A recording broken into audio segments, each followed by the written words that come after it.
that whatever recommendations are adopted, if they can tie it to an issue they're trying to resolve or solve, or a goal they're trying to achieve.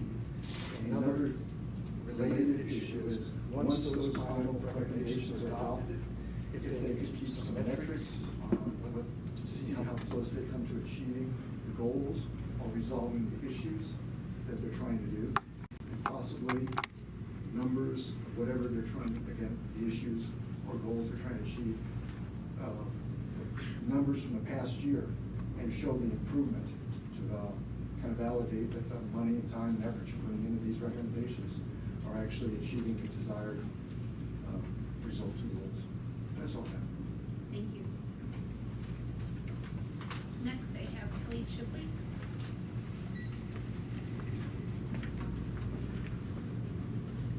Hello. My name is Kelly Shipley. I'm a parent in the district, and I'm coming to talk with you all today about some concerns about our Westoff Elementary School. So I have 2 kids in the district. We're in our 5th year. My son is in 3rd grade. My daughter's in 1st at Westoff. And I'm currently the vice president of our PTC. So a couple of concerns that I wanted to bring to your attention about Westoff. First being the student size at our school. We are currently hovering around 530 students, potentially more. And we are completely out of room. We have no classrooms available. My daughter's 1st grade is at 21 students, and there's a kindergarten class of 25. So I am not a teacher, I'm a human resources professional, but I cannot imagine wrangling 25 kindergartners throughout my day. So I know that there have been some discussions about redistricting, and that's maybe more of a long-term plan. So what I'd like to bring to your attention is what kind of short-term plans we can do. We're not really sure if it's even possible. So just bringing some solutions, potential solutions. I don't like to come to places with a problem and not have at least a proposal of a solution. So because we are completely out of space with no extra classrooms, a couple of things that we've discussed would be potentially having trailers at our school. The only concern about that is because the Mike Clemens Center is right next door, and they have plans to expand that we don't really have the space to put any trailers. We have a smaller recess area and also the bus lot that's right behind our school. And so we don't really know where those could go, but something that could be a temporary fix so that we do have the ability to have some smaller classrooms. We're really excited about the Mike Clemens Center. I've lived in the Homefield subdivision for 14 years, so I'm right there and I saw it built. I'm so glad that we have that resource for our students. But just a little bit concerned about what that means for the footprint of Westoff. And then, other things we've talked about, some specialists, that they would have to go to carts to give up their classrooms, and then also having our SPED teachers share classrooms. Right now they have their own classrooms, and because they don't ever have a full class, we could potentially put up some kind of a partition to separate those classrooms and see if there's some more space we could have there. And then as far as long-term ideas go, I'm sure you're all familiar with the Riverdale subdivision and how large it is. It's only about 1/3 of the way done right now. And we already have 2 full buses that go up there and get our students. We don't want to lose those students. Like I said, I don't live in Riverdale, but I have a lot of friends that do, and I know they would be really sad to leave Westoff if we would have to build a new school or something like that. But I think redistricting is something we need to look at. Flint Hill has open classrooms with no students in them at all right now. I tried to find class sizes, and I was unsuccessful in finding that, so I do work full-time, so I wasn't able to look for that as much as I wanted to. But, with our classrooms being over 20 for most of our rooms, there's some potential to have some go to Flint Hill. I know Mount Hope is pretty full as well, so we may have to kind of filter that. So that's just an opportunity I think we should look at for upcoming years. Homefield also, like I said, I've lived there for 14 years, and I have seen on my street alone, the original owners of Homefield are starting to move out and families are coming in, which I love. I have 2 kids. I'm like, bring on the kids in our neighborhood. Our street is wonderful. But that's also, while Homefield is not getting bigger, the families are getting bigger and they're coming in. We had a house across the street that went from an older man who was single to 4 kids. Yeah. That's the only other 2 items I had was looking at a school resource officer to share among the elementary schools because I know it's an expense. And then also we do have a need for interventionists at our school and potential new staff as well. So thank you for your consideration. I appreciate the time. Thanks. Next, we have our recognitions. Dr. Myers. Thank you very much. Good evening, everyone. Our first item of recognition, just kind of a tradition we do, is recognize the boardroom art that we have on display. Just want to point out the actual buildings that are on display tonight are the Michael Clemens Center, Forest Park Elementary, Mid Rivers Elementary, Ostman Elementary, and Rock Creek Elementary work. So just again, taking a moment to appreciate the quality of work that the students are putting out, especially at the elementary level. So I wanted to take a minute to do that recognition. And then our second item is becoming a little bit of a trend. We're celebrating a state championship at South High School.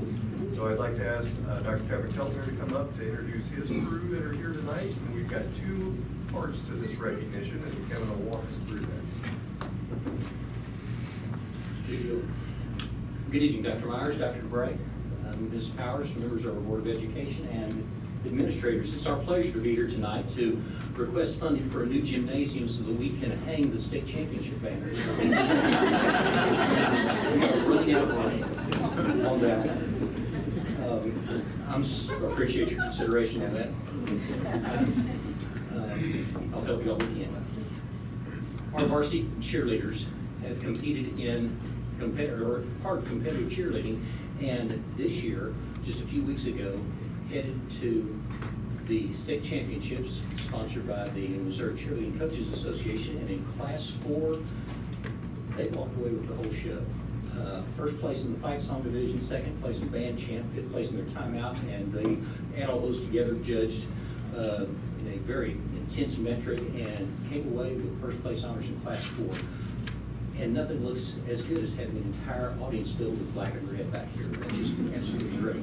We have our varsity cheerleaders here with us this evening, along with two of our four coaches. We have Erica Martin and Allie Watson here with us. Coach Martin and Coach Watson, why don't you come up and talk about your team? Hello. Thank you for having us here today, especially for this recognition. This has been a long time coming, and we finally did it.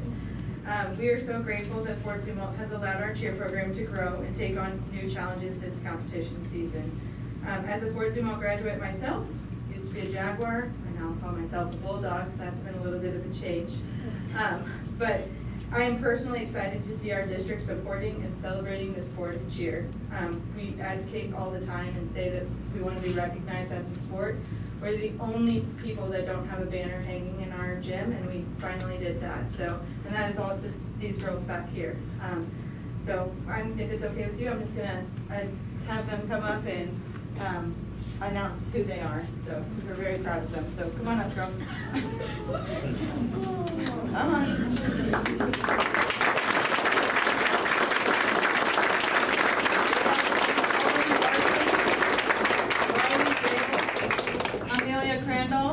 Megan Taylor, Bella Bean, Maddie Kerber, Jillian Urban, Jordan Hendren, Ashlyn Hinkey, Grace Parati, Isabella Gordon, Sydney Burke, Lily Eichel, Marissa Jones, Alana Albright, Ella Hartman, and Hayden LeBeau. And we do have a couple not here tonight because they are in musical, but they were also part of our team in this. So. Also, we have one other really exciting recognition that I'm going to let Dr. Keltner announce for us. So, Ladies, stay put. As part of this, the Missouri Cheerleading Coaches Association has some other recognitions, and not just for Class 4, but for the entire state. They took nominations and had well over 100 nominations from cheerleading teams around the state for their Administrator of the Year. And overwhelmingly, their panel that looked at that and looked at the nomination from South High School, they selected South High's Activities Director, Ryan Rapp, as the Cheerleading Coaches Administrator of the Year. Mr. Rapp is here this evening.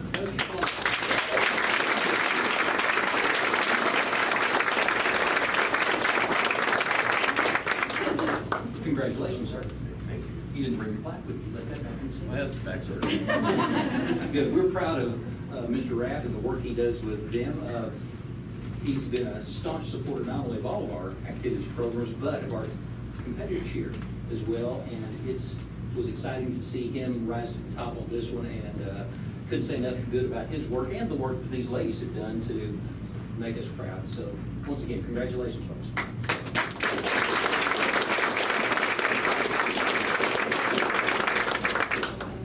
Good job, ladies. Thank you. You guys could turn, like, come down this Thank you, way. Mrs. Powers. I want to take a picture. We're gonna come in front of the podium, guys, because I don't want that wrecking our shot. There we go. Okay, I don't have to tell cheerleaders how to line it up. Get it all set. Square it up, find a window. Mr. Rapp, stay in the back or the tall one. They know how to do it. Oh, she ducked it. There she is. All right.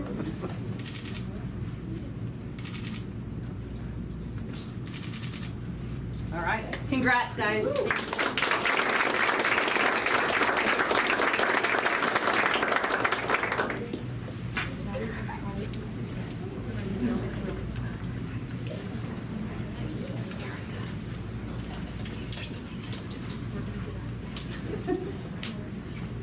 right, as they are preparing and making their way out, we'll free up a little audience space. Unfortunately for Dr. Keltner, we do have money allocated for other projects. That is where we're heading right now. So we have a presentation from Courtney and Clark to give you our first real overview of North Middle School. And Lisa Kessler's going to walk us through the campus and introduce the folks we have with us tonight. Thank you, Dr. Myers.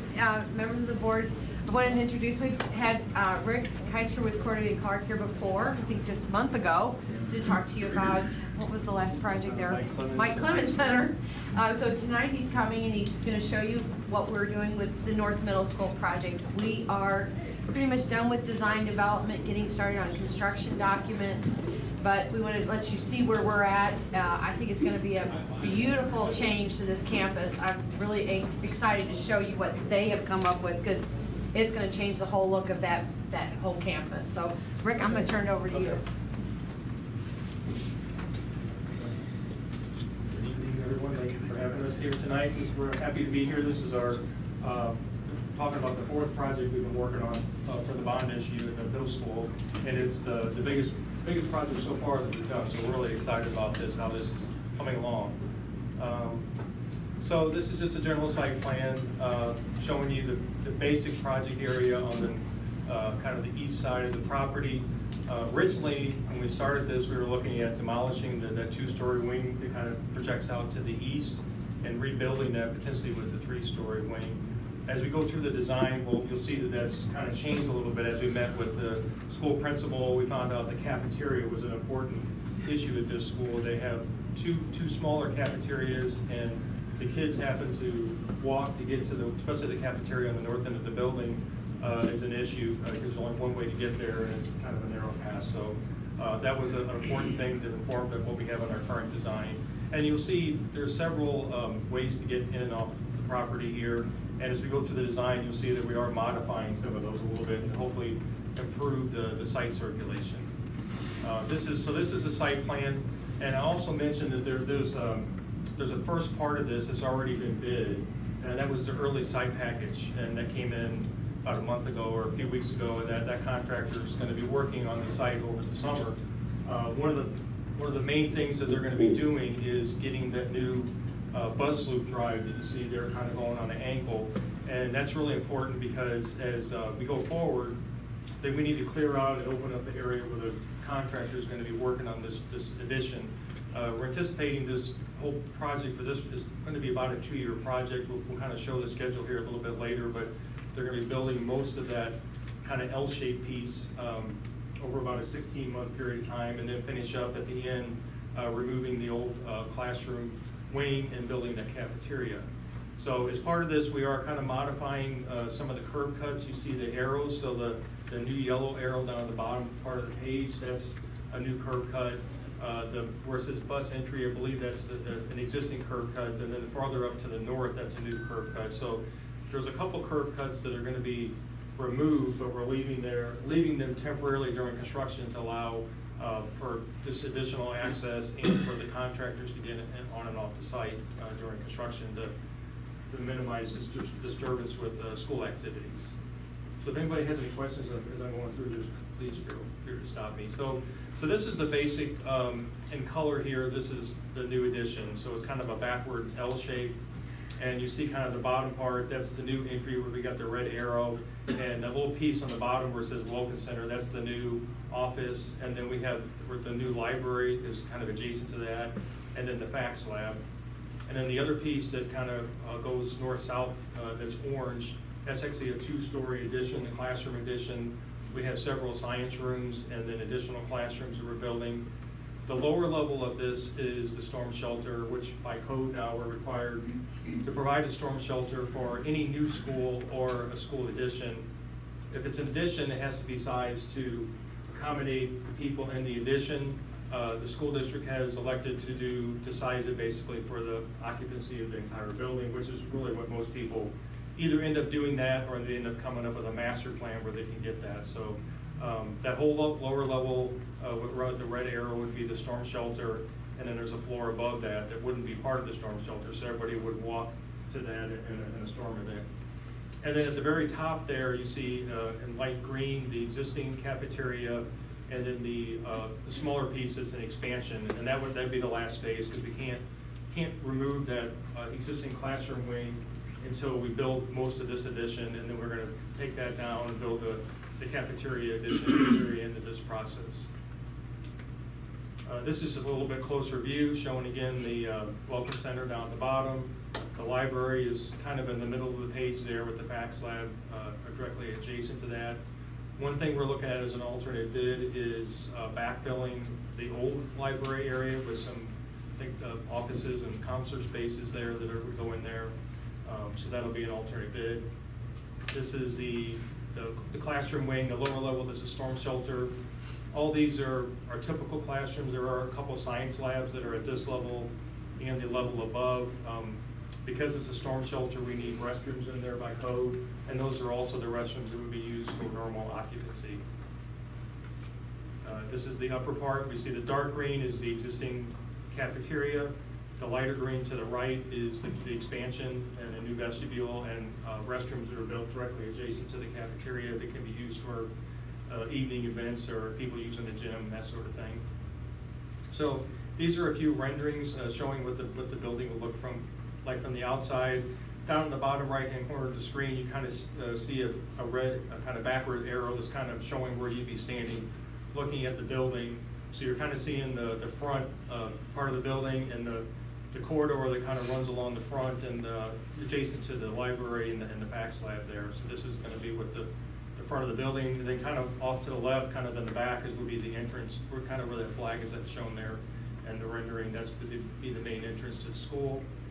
This is the view once you come into the school and you've come through the vestibule to the right, and you kind of turn back around, look in the other direction from where you're just looking. Now you're looking down that corridor from the interior. You're seeing the doors into the library on the right, on the left-hand side, and then that corridor there is how you're going to get to the new classroom addition. This is a view inside the new library itself. It's a taller volume space. It's got a lot of natural light and acoustics. It's bigger than your current library.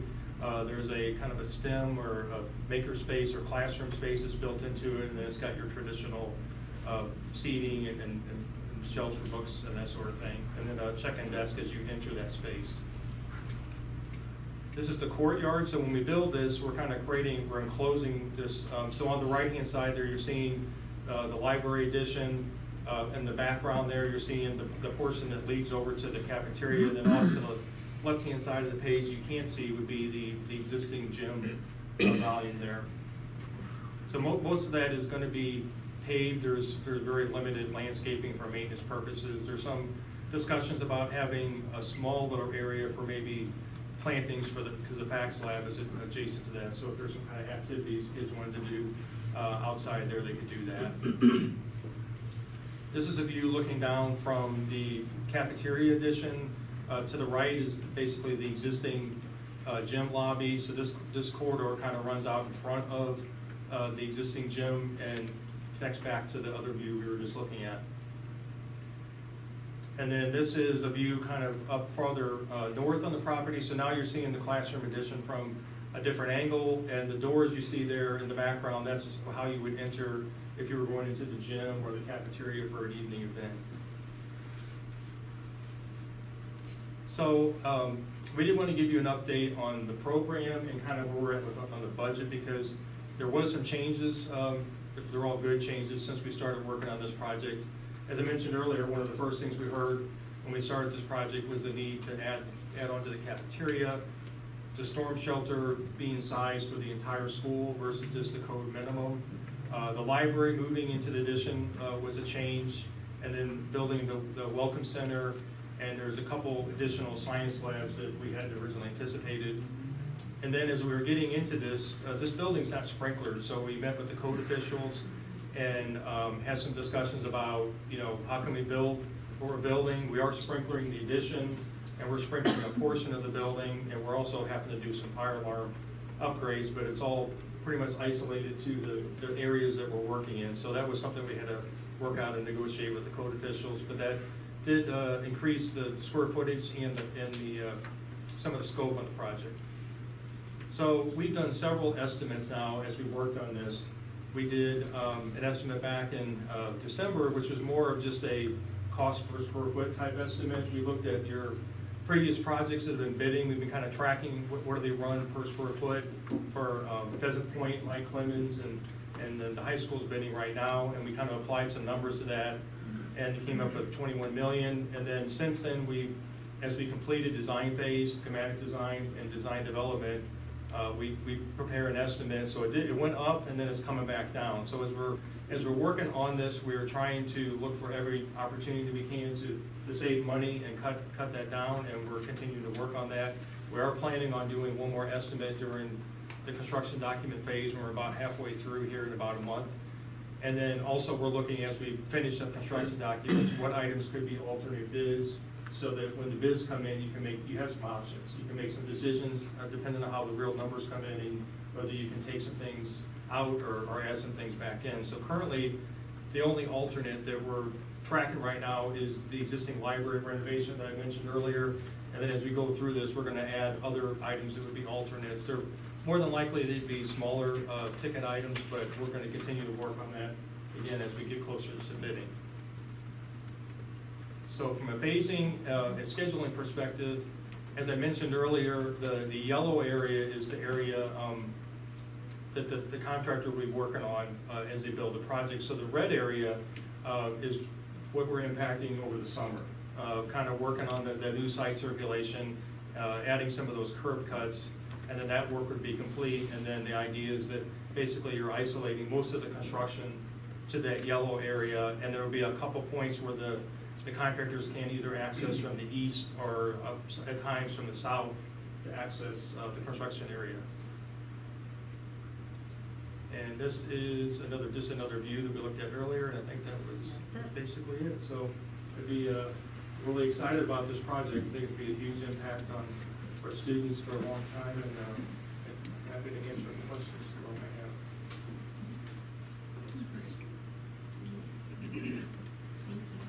Thank you very much, appreciate it. Looks great. Thanks. All right, thanks. Next, we have our consent agenda. I need a motion to approve the consent agenda and the addendums presented to you tonight. So moved. Dr. Marion, second, Mr. Christopher. All in favor, say aye. Aye. Any opposed? All right. Next, financial reports. Yes. Good evening, members of the board. I direct your attention to the financial reports for the month, including the monthly financial summary to pull all that together. Monthly fund balances for March totaled $174,843,004.64. That was comprised of $18 million reserved for debt service, $55.9 million reserved for capital projects, which Lisa's making sure she spends. So we had $6.3 million was reserved for food service, $2.6 million reserved for student activities. Then that left $92 million for operations. Of the current balance, $184,771,811.63 was invested at March 31st, as shown on the investment schedule. And I would point out that we have more invested than we actually have in our balances, and that's because we don't release the checks until you guys approve everything at the board meeting. So monthly revenues totaled $12,868,603.80, and for the month of March, revenues from local sources totaled $4.6 million, state $5.7, and federal $2.4. Year-to-date revenues are up 11.8 million in total for all revenue through March. Local revenues are up by 12.3 million. This is primarily due to increases in local property taxes totaling 6.67 million, which we had planned based on changes in assessed valuation and our tax rate. Also, Prop C revenues increased by 1.1 million and interest earnings by 2.2 million, which makes sense. Sales tax continues to be strong, and rates, as you've seen in the marketplace, continue to rise. So that is just bringing in more revenue for us. As we've noted in previous reports, our local food service receipts are up by 2.8 million, but that is offset by a reduction in federal revenue. As you guys recall, last year they were fully funding all meals for all students, so that was coming in through a federal revenue source. ECSC revenue is lagging behind by 1.7 million, and that's really related to a delay in getting the district's final expenditure report approved. We've been working back and forth with DESE diligently over the past few weeks trying to get that. There's a lot of things that go on behind the scenes, and we're getting very, very close to getting that submitted and should be approved this last time. So it really is just a timing difference, and they will spread out whatever they owe us between the last remaining months, so we will start to catch up that revenue stream. Federal revenue is running 2.7 less than last year. Like I said, a large part of that is the 3.6 million reduction in food service revenue, and there was an addition of 737,000 for one-time stimulus funding that was related to the teacher retention grant and Grow Your Own Teacher that we received at the beginning of this year. Based on the information I currently have available, revenues are in line with where we'd expect them to be at this point in time. I'll be doing a budget adjustment next month, and so I'm expecting we will probably add a little bit more revenue here and there, especially with the interest. I think I didn't estimate that high enough, so we'll be bringing that back, which is nice. Monthly expenses totaled $24,146,491.94 for March. Salaries totaled $12.7 million, benefits $4.2. That is in line with where we would expect to be. Purchase services 1.8, supplies 1.2, and debt service was 4.8 million, with capital projects coming in at 625,000. Year to date, our expenses are 13.77 million higher when we compare that to last year through March. Of that increase, 3.1 million was related to salary and benefits, 1.1 million purchase services, $1 million in supplies, 3.7 million for capital, and 4.8 million for debt service. When we look at the changes to both debt service and capital expenses, those are as planned due to increases in capital projects, because we had that bond fund. We're continuing to do as many capital projects as Lisa can handle right now. And so also with the debt service, you may recall that as we added that debt, we have an increased debt service, so that's all in line with the debt service schedule. Looking at salary and benefits, expenses are 2.5% higher at this point, and that is in line with where we expect to be based on changes in staffing, wages, benefits, and the like, everything that affects those expenses. And as we also discussed in previous reports, our purchase services costs are up and being driven mainly by increases in contract transportation, and that was combined with some other increases in property, casualty premiums, professional development, and student activities, and professional fees. And lastly, we had supply costs are higher this year due to several factors, which we had some increases in the price of goods, which included paper costs, some increase. Our students are being very active, and they're doing more trips and more activities, so they're spending more money this year, but of course that means they're bringing in more money as well. And we also had increased custodial supply and usage costs and the purchase of some new curriculum and materials. So does anybody have any questions? That was a lot of information this month, sorry. Any questions?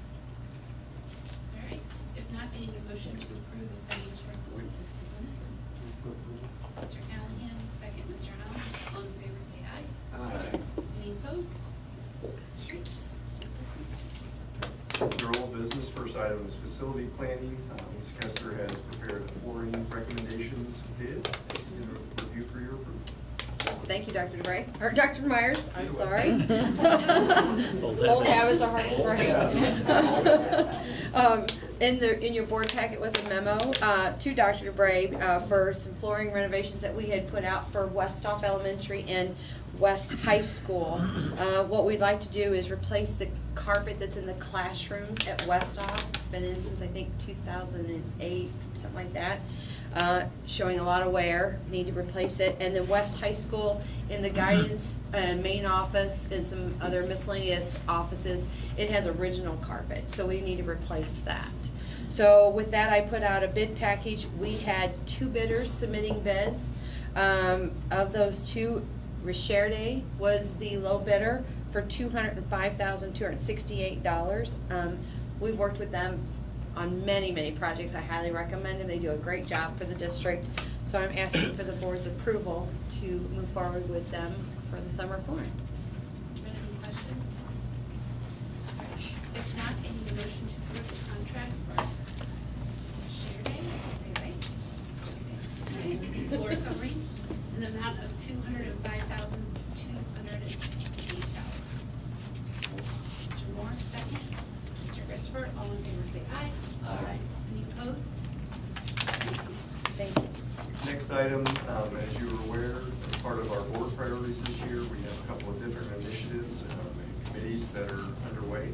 And tonight, the first one is going to do a summary presentation from the committee. So John Schulte is going to walk us through that.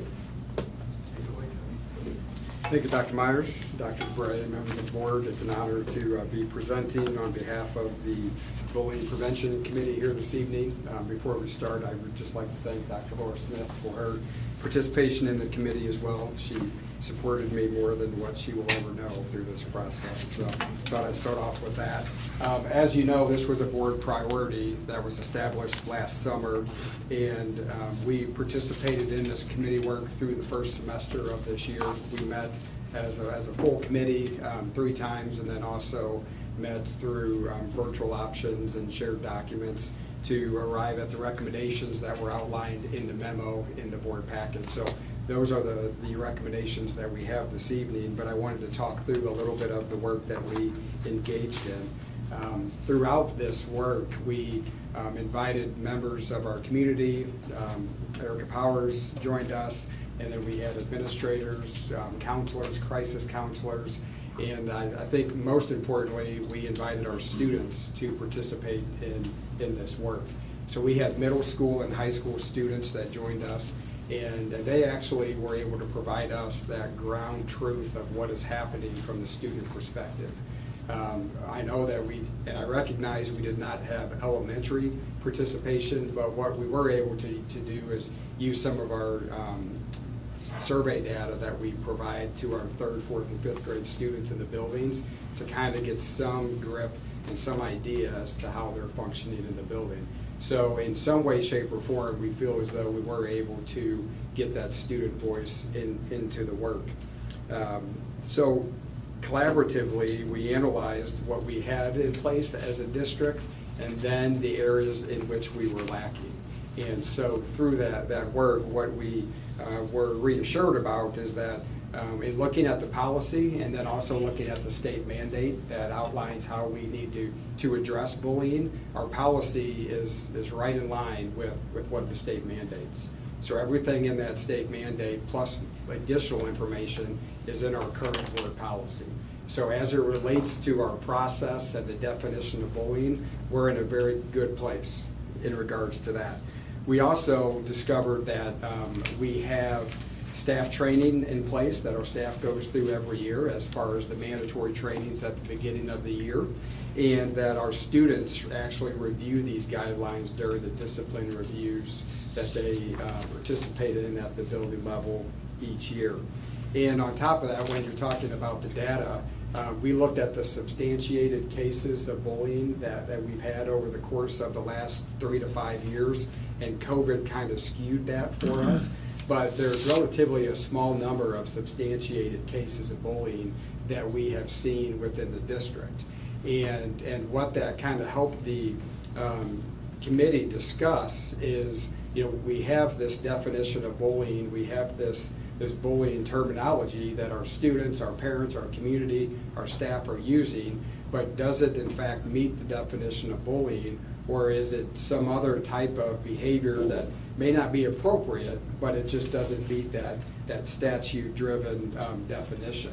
And what we've discovered are a couple things that we were lacking as a district and things that we needed to address, and we feel as though we've addressed those through the recommendations. So some of the items that we wanted to look at is a better way of tracking all data related to bullying type behaviors. So whenever those reports come in, whether we find through the investigation that this is a substantiated case of bullying or an unsubstantiated case, we need to put a mechanism in place that documents the fact that this was reported, we investigated it, and we substantiated it, or we unsubstantiated it. So that's part of the recommendations.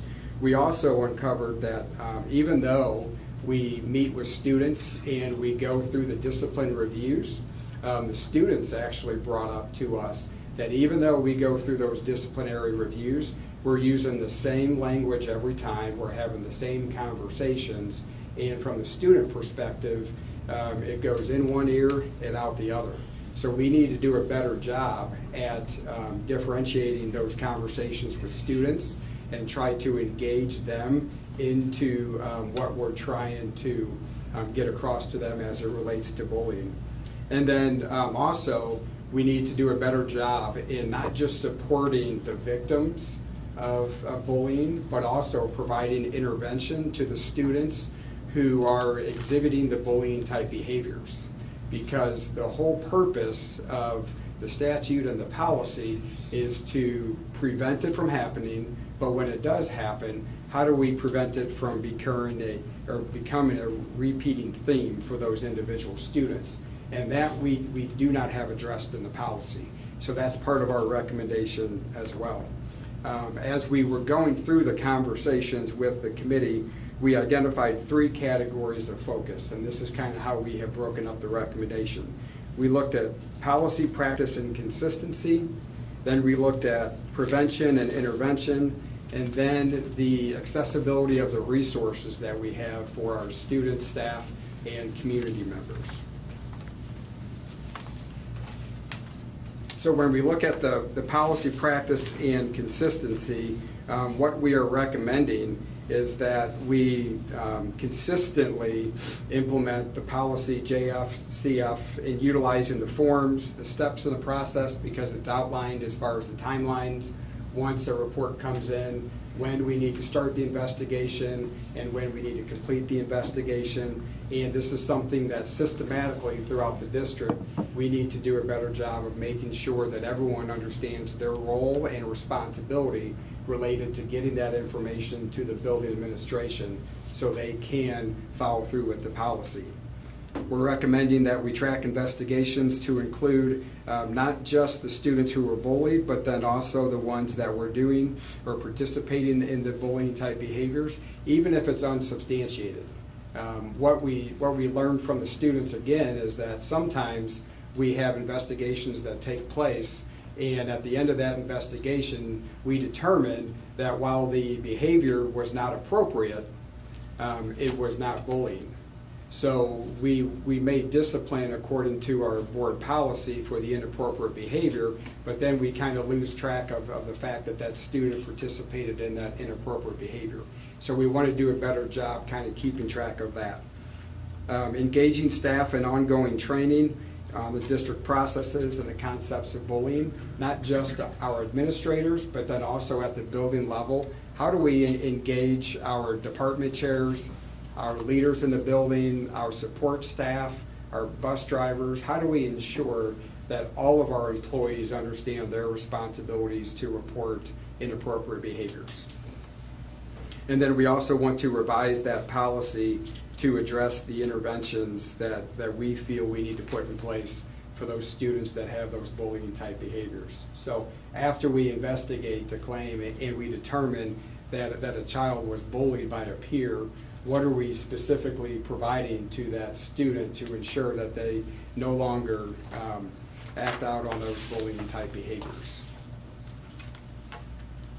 The next category is prevention and intervention.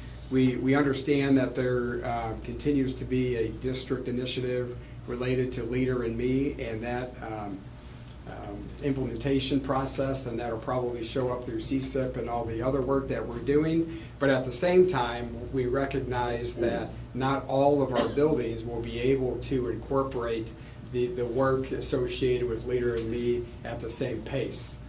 So what we would like to do is identify those buildings, and Laura Smith has all this information at her ready, but we'd like to work with those buildings that are not moving next year towards Leader in Me and the implementation, and ensure that we have processes in place with them to start that work, and specifically as it relates to this topic of bullying prevention and intervention within the building.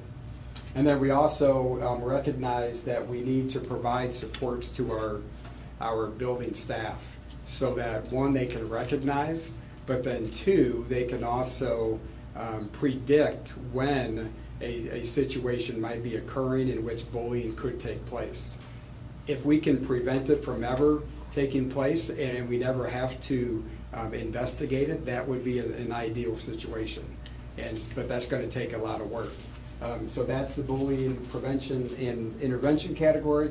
And then the last one has to do with the electronic resource accessibility. Everyone on the committee, from students to parents to admin, all feel as though we need to create some sort of hub on our district website where we have all of our forms that parents and students and teachers would need, all of the resources to combat this type of behavior, outside resources, in-house resources, everything related to this topic we would like to have on our website in one centralized location, so that whenever anyone in the community has questions, needs help, needs resources, or needs to know how to go about identifying and reporting this to a district level administrator, they will know exactly where to go. And then we would train our staff to make sure that they're pushing that out through newsletters, through their school site, and have everything connected to one centralized hub to address all things related to this topic. So those are the recommendations that we have. The slides are the same as the memo that was in your packet, and I'm happy to answer any questions, but I would also ask that at the end you guys take action on our recommendations. I have a question. Yes. So on the, are we tracking like metrics on types of bullying, whether that be cyberbullying, or somebody hit somebody, or if there's like physical, to where you're tracking those types of metrics as we go along too? This year, in our discipline guide, we had, prior to this year, we had harassment, bullying, cyberbullying all lumped together. This year, we separated out the harassment and the bullying so we could track specific to bullying. And then within the description, we would have to go in and figure out what type of bullying it is, whether it's cyberbullying or just the general type of bullying. But we haven't necessarily parsed out anything further than that. I just thought it might be a good idea to track the type, to focus on areas that might need specific work, you know? Sure. If you see an uptick in cyberbullying, it gives you something to focus on there, or whatever. Sure. Cyberbullying is a specific code It is, okay. that administrators can use. We also already track the time of day and location within the school building or on the buses. So all of that information is included in that profile whenever they enter And I that. think that's all useful data to get. Absolutely. Out of that, to do correlations and help advance the cause. Absolutely. Great, thank you. I would just like to make a comment and a question. First of all, I appreciate the work, because this is an ongoing struggle, has been since the beginning of time in schools. And I just hope we can continue to get better at it. So I appreciate all the work that's gone into it from everyone. I'm also excited because I know the board recently approved quite a few more mental health professionals in the district. And I'm wondering, of course, not all bullying is related to mental health issues per se, but I'm hoping that the expertise of those folks can certainly be used to help in this effort. And I'm wondering if any discussions have been had about that, or is that I guess I'm just excited about that potential that could help with this effort. Internally, we have had discussions about how we would utilize the mental health professionals moving forward, along with the school counselors. That intervention piece, not just for the victim, but also for the bully, I would envision that's where they would come into play, along with all of our staff. But just making everyone more knowledgeable as far as how we need to interact with these folks. We already have reentry meetings when kids come back from a long-term suspension. What we're envisioning is that if we have kids participating in this type of behavior, we would do something similar where we would have reentry type meetings where we're talking with them, talking with families about what we can do to better support them, and then what we can do to better meet their needs so that they don't feel as though they have to participate in this type of behavior to get the attention and the reaction they're looking for. So I'm excited we can get more hands on that now. Absolutely.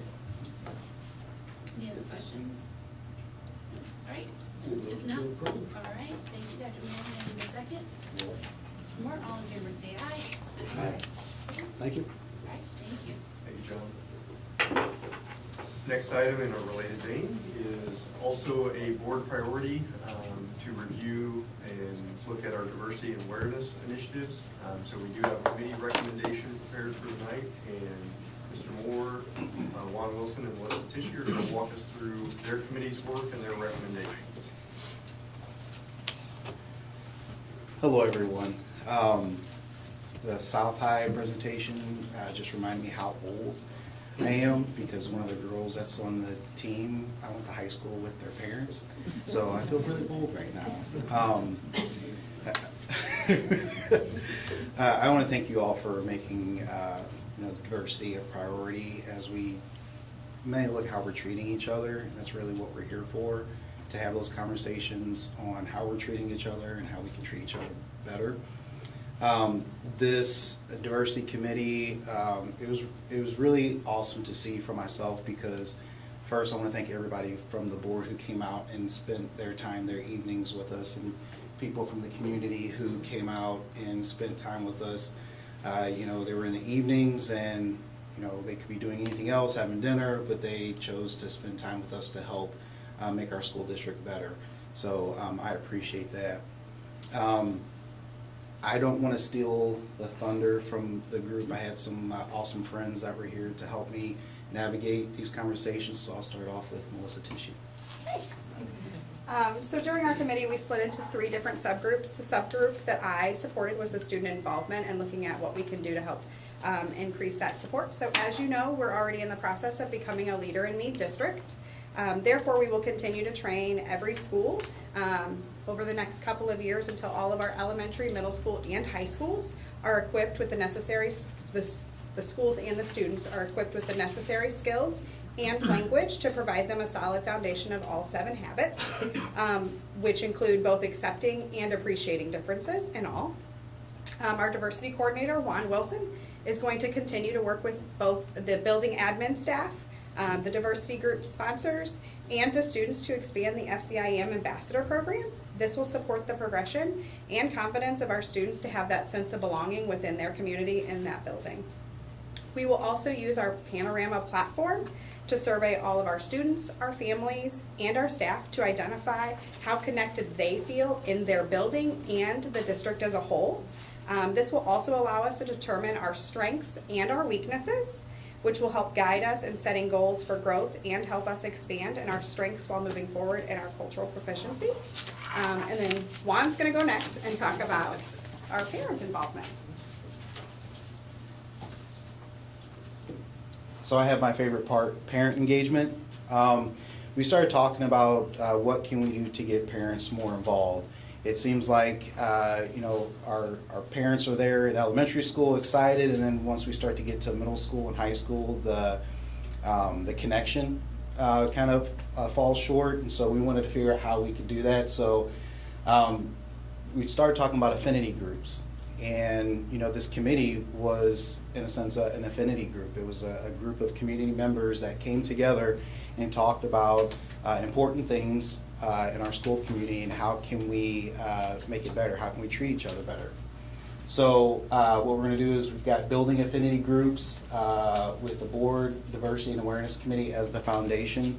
It was a really good setup in how those conversations worked. Everybody was able to have a voice and maybe talk about what was on their mind and what was on their heart. And then creating school-based community events to promote diversity and inclusion. I know one of the elementary schools, they celebrated a culture day, and the different cultures that were celebrated. There was a girl who had an outfit representing Germany, and it was really cool. I mean, she looked really, really cute in it. But like when people start talking about culture, sometimes we don't think about a lot of other different cultures that aren't in the mainstream. So it was cool to see that. So how can we do that in school and then out of school with the community? And then parent engagement at the secondary level, and creating opportunities for parents to continue engaging with their schools, extending past elementary school to foster community connection throughout students' educational career with Fort Zumwalt. A lot of stuff that you will hear from our committee was kind of echoed within the bullying committee, especially with like Leader in Me. It's a language that, you know, creating leaders in all of our students, even in our staff. And so that's what we kind of want to do with this, with our recommendations.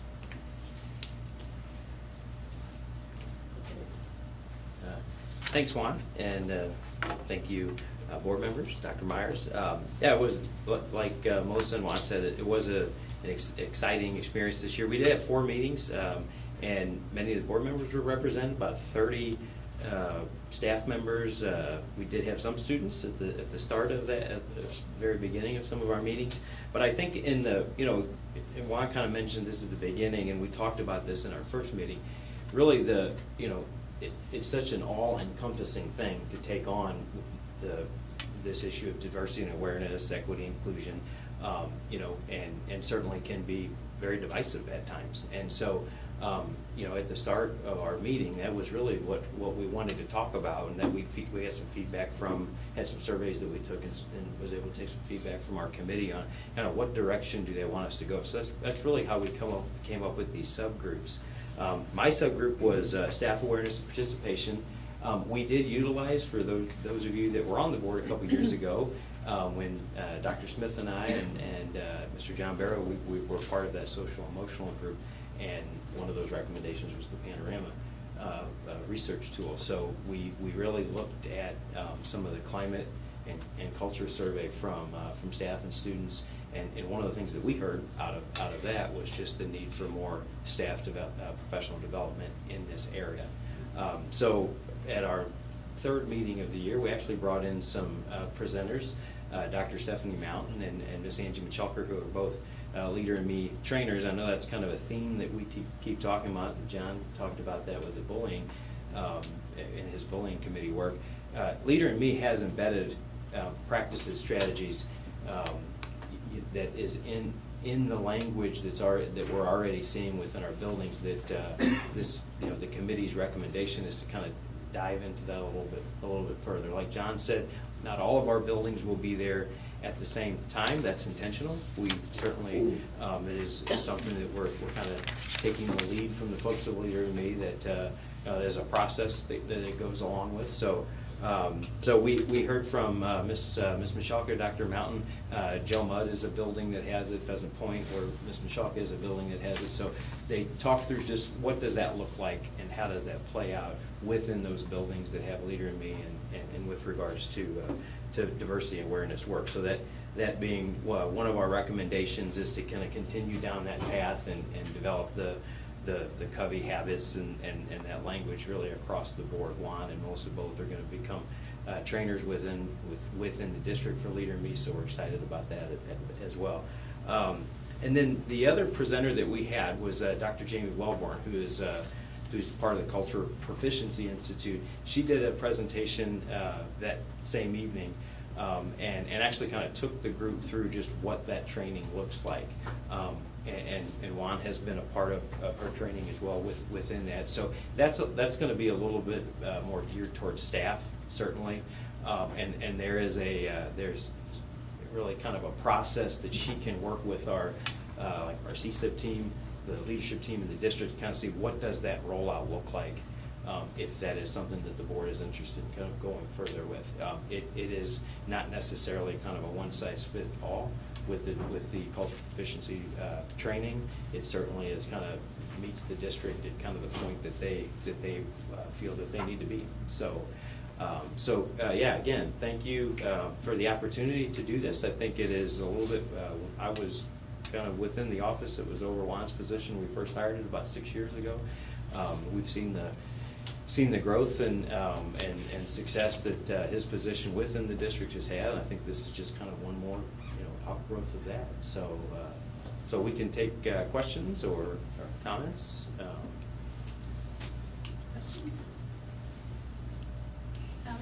Yeah, many of you were there, yeah. So. I don't want to be the only one talking, but I will, right? This is one of those things that, America's polarized right now politically, right? And regardless of my political leanings, there's responsibility on all sides for that. And, words like diversity and inclusion, have come to be viewed by some as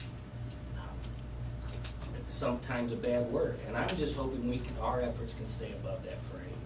Because for me, this isn't about pushing a political agenda. This is simply recognizing that we educate students from a variety of backgrounds, religions, ethnicity, sexual orientation, whatever it might be. And I just hope that we can recognize when we talk about diversity, we're just talking about being good human beings and treating each other with respect despite differences. And not only tolerating those differences, learning from it, embracing, being powerful as a result of those differences. So I'm excited that we have the courage to do it in a time where it's not necessarily viewed in a positive nature at times, which is sad in itself. But I think as long as we do it right and keep focused, it's all about how we treat each other and how we respond to each other. And disagreements we can learn from them. So it's okay.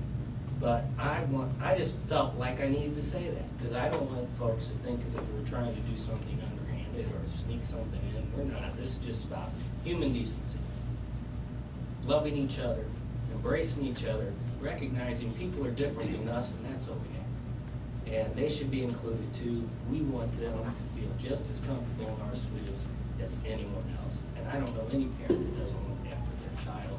So I think that's what this board's about. And I'm proud to be part of it. So thank you. Thank you for all your efforts and everyone else that's been a part of it. Thank you, sir. Thank you. Can I speak to that real quick? Sure. I'm glad you said that. This has been a growth opportunity for me as well. When I first took this position, I had no idea what I was stepping into, and the world has changed in the past 6 years.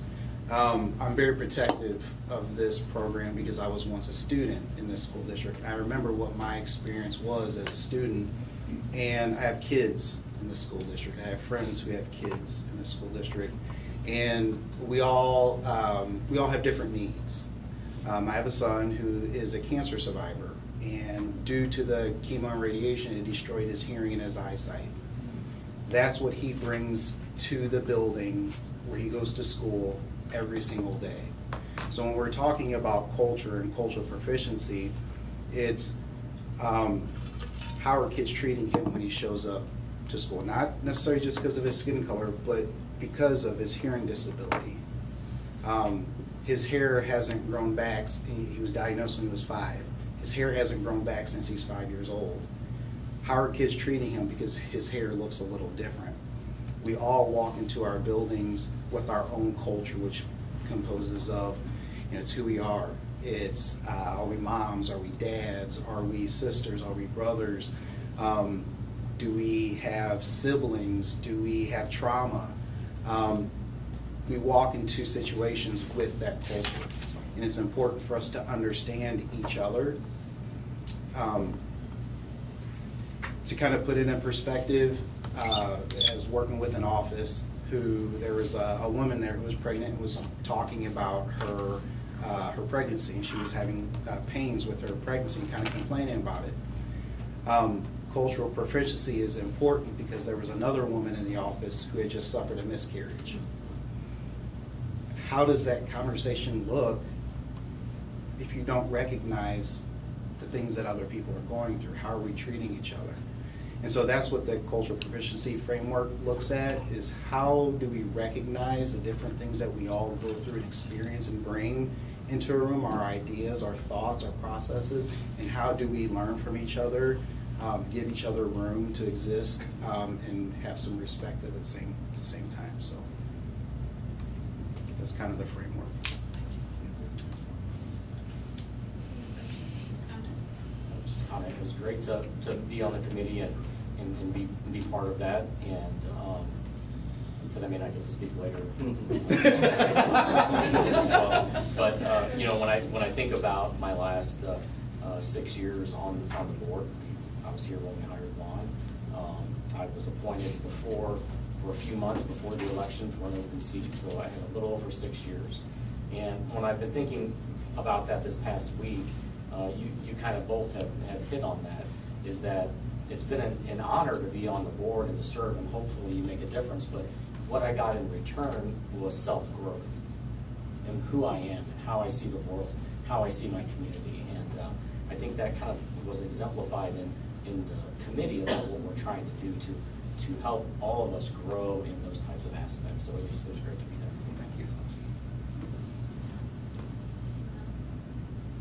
All right, if not, I need a motion to approve the Diversity and Awareness Committee recommendations as presented. Mr. Helms, second, Mr. Callahan, all in favor say aye. Aye. Any opposed? All right, thank you guys so much. Thank you. Now we've got new business. New business, first item is our gifted education K-8 curriculum, as they're been going through the revision process. I know they're excited to present what they have for you tonight, and so we'll have the crew come on up and start in that process. Thank you, Dr. Myers. We have finished the review of the gifted curriculum. Dr. Boatman worked with our gifted teachers to complete this work and this project. We have two here with us tonight that he will introduce.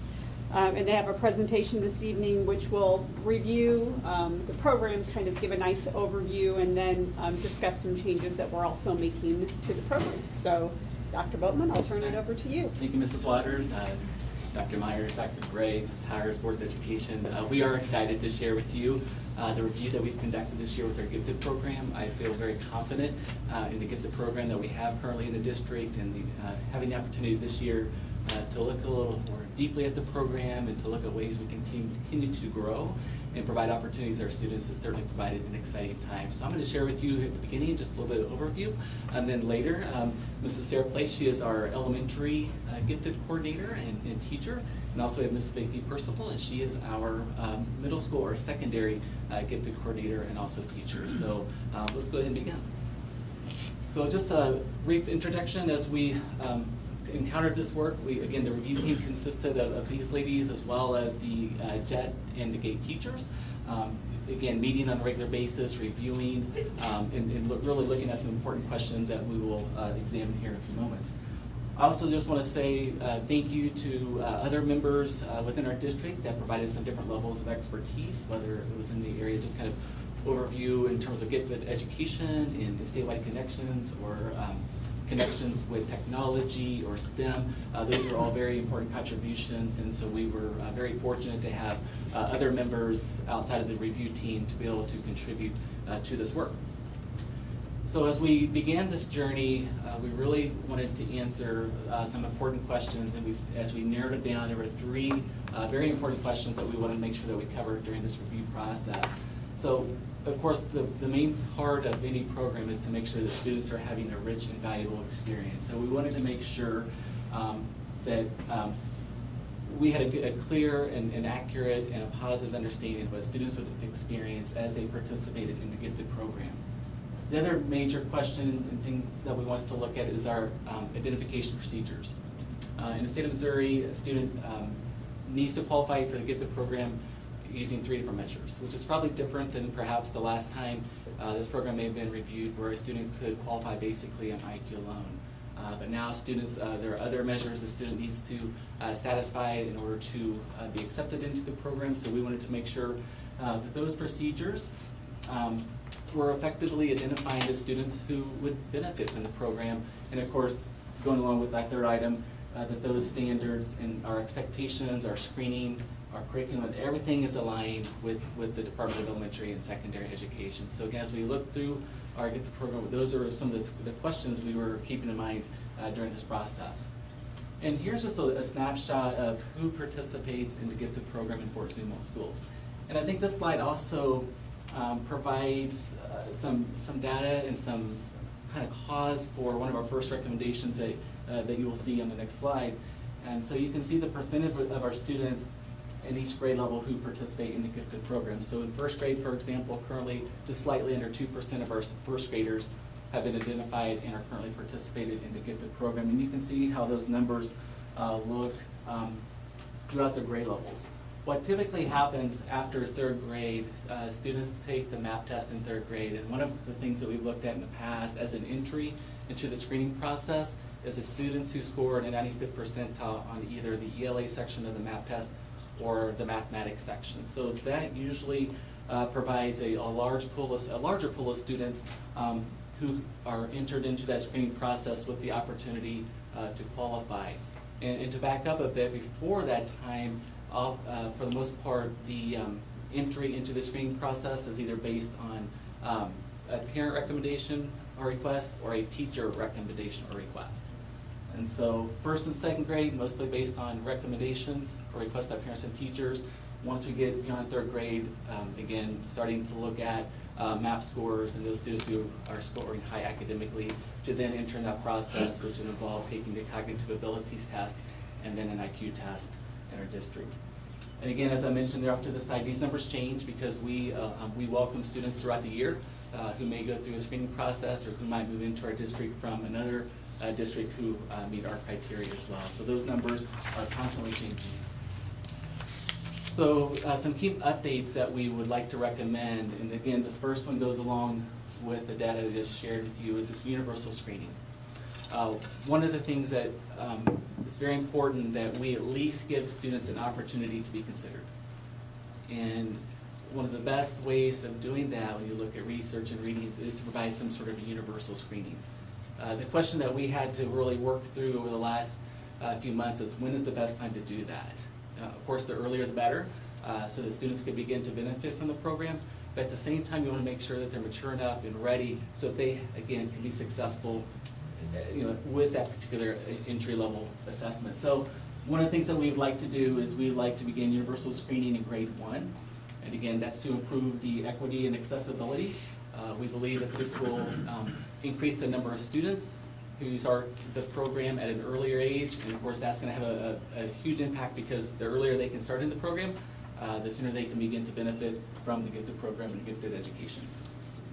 And so that is something that we'd like to put into place for next year, and our thinking is that we would do that at the fall of first grade. We will still keep in place our other referral procedures that are in place. So if a parent at the end of kindergarten would like to recommend their child, or if a teacher, those situations will still be in place. It's just this is something we're going to add. That way, by the end of first grade, we can say that every one of our first grade students in Fort Zumwalt has at least had the entry assessment, which could be the cognitive abilities assessment, or it could be the NAGLRI assessment. And then from there, if they score in that top 20% on a district, then they would move on to the next phase.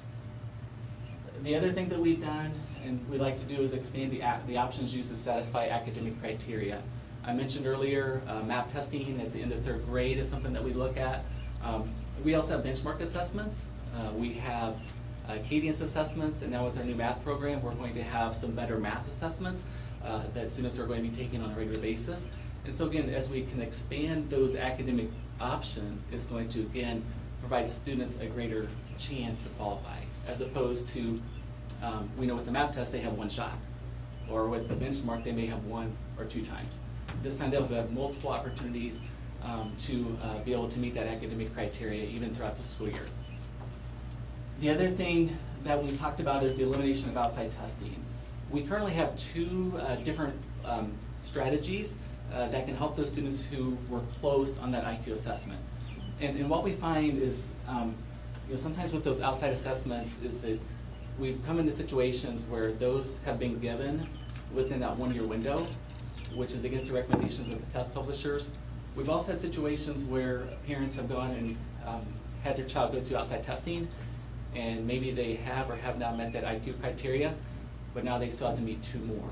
And so then sometimes they're going through that process, however, it doesn't complete the process because IQ alone does not qualify a student. We started to work with a reconsideration plan a few years ago, and that basically means those students who are within 2 points of the IQ score, we give them another assessment, we give them another opportunity. And we have seen some really great results of students who maybe they were close on the IQ score, but barely missed it, and they met all the other criteria, and through that reconsideration process have earned the next step, that 3rd criteria, in order to qualify. So that's been and again, that's something that we can provide and something that we have done with success. We also have an appeals process, so that if a testing condition wasn't fair, maybe there's construction going on in the building, it was loud, or sometimes we have things that are happening with students. Perhaps they have an undiagnosed medical condition that wasn't known at the time of the test. We can certainly take that as an appeals and give them another assessment. So we feel like we have some, and we're confident that we have some measures in place that can help those students who are close have another opportunity to qualify. The other thing at the bottom is just there's been some inconsistencies in some of the information in terms of grade levels that we serve. Our goal is that at the end of kindergarten is when students can start that screening process, but for the most part, the program and direct services don't actually start till 1st grade. So we just want to make sure that we have that clear in our literature and our publications, that again, we're going to serve students in 1st through 8th grade with our gifted program. And so these are just some updates that we have for the handbook, and then some of the specific information regarding the test that we use. That of course will be reflected in the assessment plan that will come before you later this summer. So one of the things I mentioned earlier, making sure things are aligned with the Department of Elementary and Secondary Education, and there's been a lot of work done at the state level with this idea of the portrait of gifted learner. And so as we think about our curriculum and the things that our students experience as they participate in JET and GATE, we want to make sure that they are having the experience in all of these different areas. And as Mrs. Place comes forward in just a moment to talk to you about the elementary curriculum, what students experience, and later Mrs. Percival, you're going to see a lot of these themes emerge in some of those sample curriculum sharings with you, whether it's complex reasoning, critical thinking, communication. We try to make sure that those pieces are within the student experience through the activities and the curriculum that they experience. So I'm going to have Mrs. Place come forward and talk to you a little bit more about the curriculum pieces. So the Portrait of a Gifted Learner is something that a team of gifted educators across the state of Missouri have worked with the Department of Elementary and Secondary Education for the past couple years, really looking into what makes a gifted child. What does that package look like? It's more than just the smart kids, and so they really looked at what would help those kids to truly reach their full potential. And so we love this image that really kind of encompasses what kids I teach on a daily basis. All right. When we develop our units for the gifted program, we also use something called the MOGLOs, which are the Missouri Gifted Learner Objectives, and these also were created with Desi and a team of gifted educators throughout the state. And we do not have a set curriculum, a set content for our gifted program. The teachers are able to choose topics based on student interest, student ability, and we then work those MOGLOs into all of the units that we teach. We like to do a lot of interdisciplinary activities with the kids so they can really see how those core subject areas kind of intertwine with each other. And we also try really hard to include real world applications for the kids, bring in career kind of focus and things like that for their future. So an example of a JET unit that a student might experience, we have a unit called Lost in the Amazon, where the students travel to a professional conference in Brazil. Our plane crashes and we are stuck in the Amazon rainforest and have to learn to survive. So throughout this unit, the students learn lots of different characteristics about the rainforest. They do a lot of orienteering using latitude and longitude. They learn about estimation and math skills, trying to kind of choose what would be the best items to take with them. We even have them loaded in a backpack and we take a hike around the school so they can see that, no, you really can't carry 75 pounds for days at a time. We look at model shelters and the kids go through the whole design process where they create a design, they build it, they test it, they redesign it repeatedly. We do lots of research about plants and animals and things that would help us to survive. We do, again, a design process for cleaning water and building water purifiers to see if we would actually be able to drink the water and survive. We talk about displacement and density with the kids. They build boats that would help us to float across the Amazon River.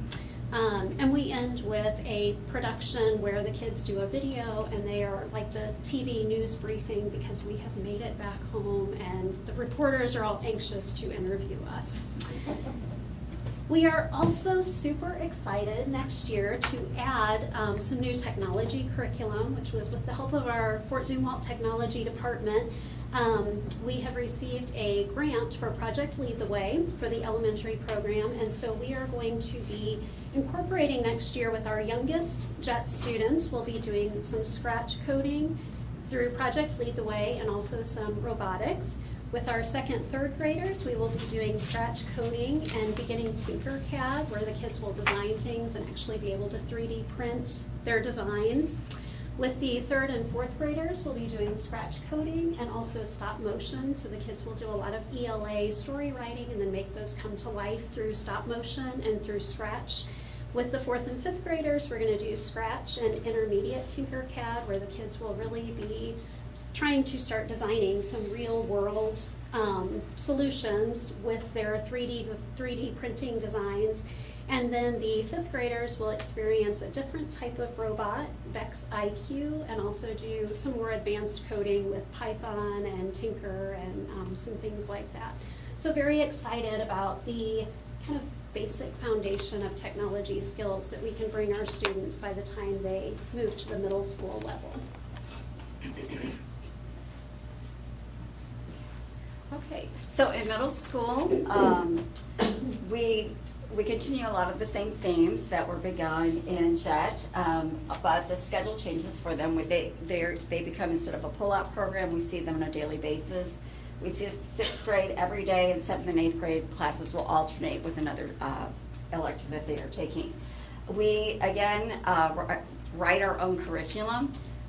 It's all aligned with DESE's gifted standards and always has been, and as well as our board-approved objectives, which are critical thinking and reasoning, creativity and divergent thinking, research, communication, interpersonal and effective skills, and time management, organizational skills, which our terms may be different, but the Portrait of a Gifted Learner terms are very, very similar, the categories that they have them in. So I just brought along a sample unit to share with you.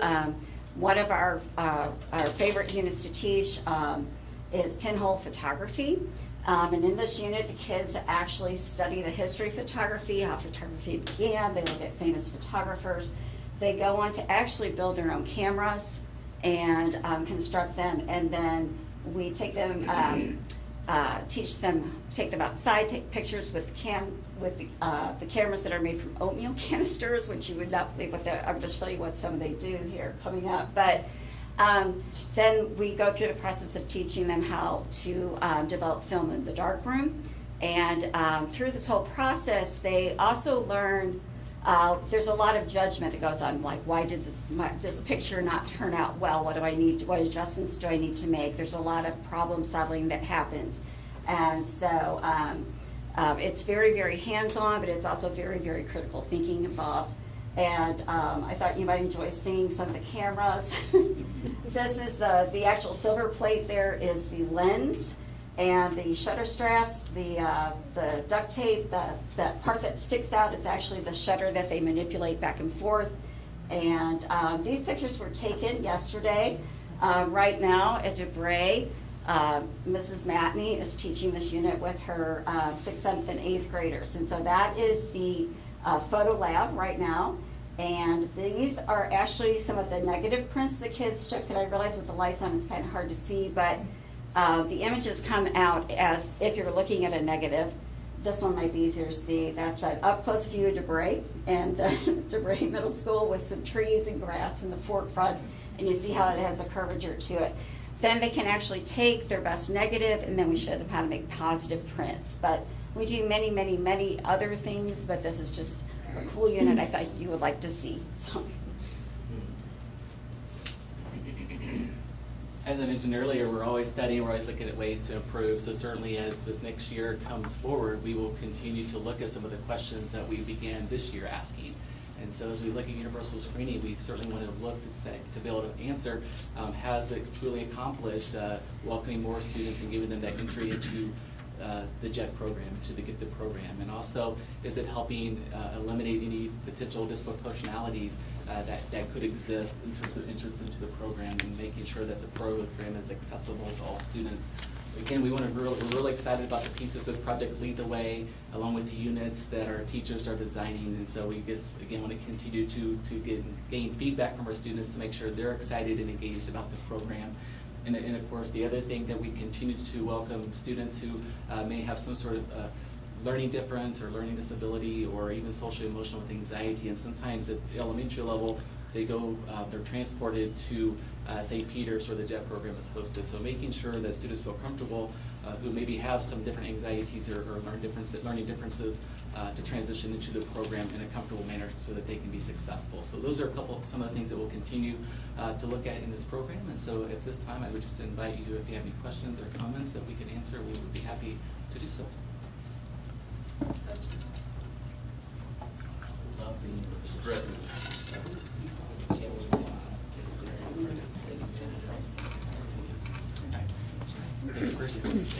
You guys make me review? Okay. I can't figure out how to program my clock in the car. All right, I need a motion to approve the gifted aid curriculum as presented. Mr. Moore, second. Mr. Callahan, all in favor say aye. Aye. Any opposed? All right, thank you guys. Next item is request to issue purchase orders for next year's budget. That board's going to walk us through that. Members of the board, this is the time of year where we typically create our new file set in our financial system, and we will load this year's budget in there. And I come to you to ask permission to start issuing purchase orders. As I'm sure a lot of you are aware, there still are some supply chain issues out there, and there are some things that just take a long lead time just in general, and has nothing to do with the COVID problems. But, so that's why I'm asking you to approve that, and we will have once we set it up, buildings will start putting purchase orders in. We would approve those things, so they would take a long lead time, but we won't pay anything or receive goods before July 1, which is the next fiscal year, and of course, I'll bring you the next year's budget before then. Okay, I have a motion. Mr. Allen, second from Mr. Christopher. All in favor, say aye. Aye. Any opposed? Thank you. Next item, and I'm hoping I don't steal any of Jeremy's thunder here and talk about policy development. Just want to talk a little bit about it before he jumps into it. This year has been atypical in that our standard process is we get updates from MSBA throughout the year. And one of the things that the board has really appreciated in previous years is we've moved to kind of a quarterly review. So it gives you more time to look at it, study it in depth. But the way the process works this year, not on our end, but in the actual policy development side of it for MSBA was much more delayed, and there's a lot more intricate policies. So what you're going to see this year is it's going to be backloaded, and then we'll probably have several packets in a row that we're working through. So I just wanted to kind of give you that background relative to trying not to overload you at the end of the year. But a lot of items to consider. And on that note, Jeremy, if you want to walk us through your. Yeah, I just assumed that somehow Dr. Myers figured this out and then stepped out of the position and gave it to me, so I get to throw it all at you in April, so yes. I sent this to the board about 3 weeks ago, to give a little bit of opportunity for you to view it. It is a large amount. We probably have two more policy updates that we're gonna get from MSBA. What they had done is they switched over with a platform that they've used for years and years and years, and they did that switch right at the start of the year. I think, and you may have seen the hyperlinks that I included within the document, just some of the legal references that they make. Some of these bills are so all-encompassing, and I think as our policy writers too are having to go through them, they're even finding more updates, and then you get cross-reference statutes, and so I think that's kind of why we're in the boat we are on top of them doing this platform switchover that MSBA did. That's who we use as our policy writers. So these will all be approved at that final June board meeting. So at this point, these are in draft form, and certainly for your review and possible recommendations for revision. I know we're going to have probably about half a dozen more that we're going to bring to you after the next board meeting, because there are some that we need to get in place by July 1 of 23. So our policy writer is also trying to kind of play catch up throughout the school year. So if, many of the updates I try to get, like Dr. Myers did in the past, give you a summary of what those are. Again, this was pretty pretty all-encompassing. But many of those are just tweaks to the policy. There are some legal mandates that we do have to do. For example, with the suicide and awareness policy that was in place, that was one that was written about 3 years ago, I believe, 3 or 4 years ago. Well, as part of that legal mandate, every 3 years there has to be a revision of that policy, or a review of that. So that's what some of these are. Some of the budgetary stuff that Jeff took a look at. It may just be changing words here and there. They're using different wording within the budget code. So, I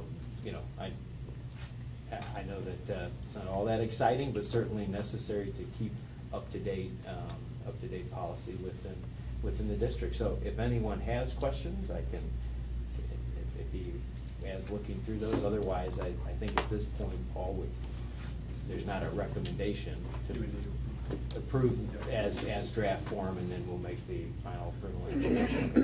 I just have questions. Like you said, there's a lot, and I read through it, but from your mind, as you guys work with these policies every day, are there ones that in your mind are more significant, or maybe might present some challenge to us that we should be aware of?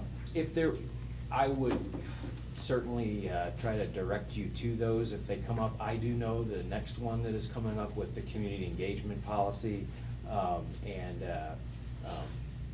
part of the Senate 681 bill, where patrons of the community can put agenda items on. So we're going to work through that. That's definitely, we just received that in March from them. So that'll be one that we definitely, it's going to be a big change for us and our procedures, and we'll want you to look at that. But other than them being, kind of standard changes we would have to do, if there's something that I think that really is going to impact you, we would certainly let you know that. The curriculum, Jen and I kind of worked through that one for quite a while. Not that there was anything real major with the changes, but I think and I'm sure Jen can jump in too, what I've seen is as the virtual instruction kind of came about during COVID, and we had MOCAP that was there, so there are some legislative things that they've almost now overlapped so much so between MOCAP and virtual instruction, and where districts are with where they're mandated to offer it. It's actually making some of our policies obsolete, so then we're having to rescind some of those policies that we wrote just a year or two ago. So, but yes, to answer that. It's more confusing, I think, than it is, yeah. Necessarily troubling. Yeah. Well, I just thank goodness people like you take care of curriculum. Well, I think this makes an easier process, the fact that you guys have been really good policy writers for a long time, And you stay focused on that and you keep updated, so it's an ongoing process. It's not like you have to reinvent the wheel, so I appreciate that from you guys. Yeah, and I think we're hopeful that as we get into the next school year, that it's gonna be more of that kind of quarterly, September, middle of the year, and again, that's. Yeah, that's a little helpful. That's Yeah, a little yeah, helpful. for those of you that have been on the board, that certainly was a little more helpful, so. Just from a logistics standpoint, what we would be doing, and you've gone through this before, is the approval tonight is then for these policies to take effect July 1st, like we would on a standard rollover. So it's no different than what we've done in the past. So we're approving these and then they go into effect for the new year starting July 1st. To approve these policies as presented. All right. Dr. Marion, second by Mr. Helms. All in favor, say aye. Aye. Opposed? All right, thank you. Next item is our 2023 through 2026 paraprofessional salary agreement. We had a very effective and positive negotiation with our association representatives, represented here tonight. And Henry is going to walk us through the nitty-gritty details of it, but a great process and a good group of people to work with and have communication with. Thank you, Dr. Myers. Good evening, members of the board. You have in your packet a memo and some proposed salary schedules from me that were a result of those paraprofessional negotiations. And reiterating what Dr. Myers said, it certainly was a great process, and we're hopeful that we can get this salary schedule approved so that we can move forward and with our recruitment and retention efforts of this critical group of employees that we have in our school district. So we have a 3-year proposal in this packet. It really encapsulates a market adjustment. We had found in studying salaries and wages of other area districts that we had fallen behind, and so we were able to negotiate and agree to a good increase with our entry level and subsequent increases throughout the schedule as well, and then outline the next 2 years beyond next year for a total of 3 years of salary schedules. So we were able to come to agreement with our negotiations process. Those schedules are included in your packet. The paraprofessionals approved this as a whole at a 91% approval rate. So we feel good about that consensus that we were able to get with this process. Happy to answer any questions, but like I said, we would be asked for your approval so that we can move forward and publicizing this data and help us to retain the paraprofessionals we have and further recruit. You say some of the reps are here? Yeah, we've got some of our negotiations team here. James.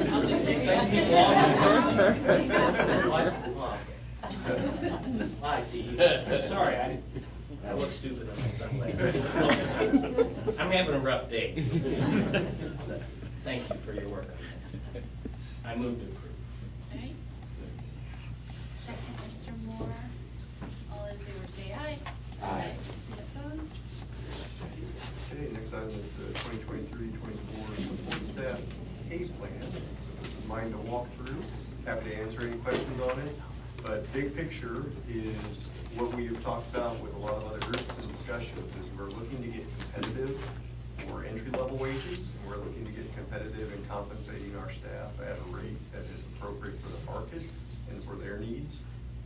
And I think the overall picture here certainly represents two things: a good big bite at that, and giving us a chance to get out there in the market and recruit folks. So as you scan through that, you will also see some areas where we have done labor corrections for hard-to-fill positions.